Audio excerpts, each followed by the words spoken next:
क्या आपने कभी सोचा है जो शब्द हम बोलते हैं वो अचानक कहां से आते हैं? क्या शब्द केवल जुबान से निकलते हैं या उनका कोई गहरा स्रोत है?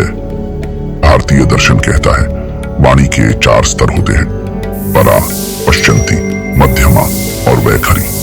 चलिए आज हम इन रहस्यमयी वाणी स्तरों की यात्रा करते हैं। सबसे गहन और सूक्ष्म वाणी है परावाणी। परा का अर्थ है सर्वोच्च। यह वह अवस्था है जहां शब्द का बीज भी नहीं उगा होता, लेकिन चेतना में उसकी ऊर्जा छुपी होती है। यह वाणी मूलाधार चक्र में स्थित मानी जाती है, जहां शुद्ध चेतना शून्य की तरह मौन होती है। यह वही अवस्था है जहां आशी मुनियों को मंत्र श्रुति के रूप में सुनाई देते थे, शब्द नहीं लेकिन अनुभव। इसके बाद आती है पश्चंती वाणी, जिसका अर्थ है जो दिखाई देती है। यह वाणी स्वादिष्ठान चक्र में रहती है। यहां शब्द रूप नहीं लेते, बल्कि भावनाओं और छवियों के रूप में दृष्टिगोचर होते हैं। एक मां जब अपने शिशु की तरफ देखती है तो बिना शब्द बोले ही सब कुछ कह देती है। वह पश्चंती वाणी होती है। अब आते हैं मध्यमा वाणी पर, जो मणिपुर चक्र से जुड़ी है।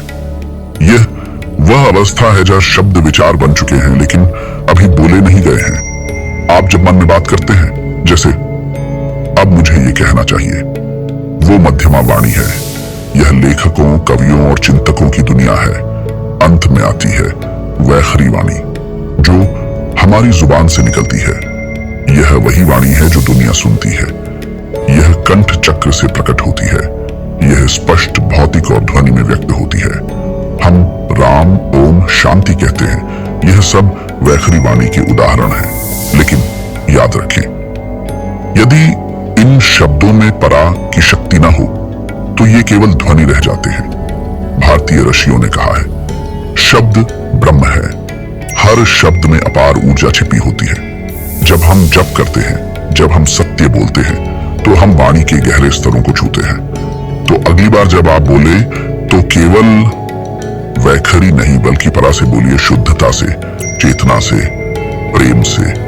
अगर आपको यह ज्ञान पसंद आया हो तो वीडियो को लाइक करें, शेयर करें और चैनल को सब्सक्राइब करें।